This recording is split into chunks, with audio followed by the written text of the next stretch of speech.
So, unang gagawin natin is magpakulo muna tayo ng tubig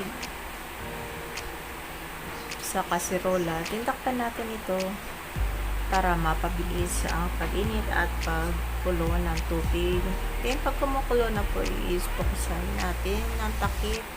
Saka natin ilagay ang hinatin na tilapia. Then, takpan natin ulit. Pag kumulo na guys, saka natin buksan. Saka ilagay ang dahon ng malunggay na tinanggalan ng tangkay. Takpan natin ulit para maluto ang dahon ng malunggay. So, madali lang pong maluto ang dahon ng malunggay. So, ihalin lang natin guys.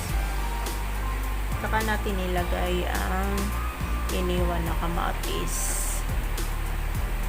Tsaka ihalo at dandan lang po yung paghalo para po maiwasan madurog yung tilapia. Ayan. Malapit na po maluto yung kamatis. Saka natin bawasan ng apoy, then tanggalin na sa kalan.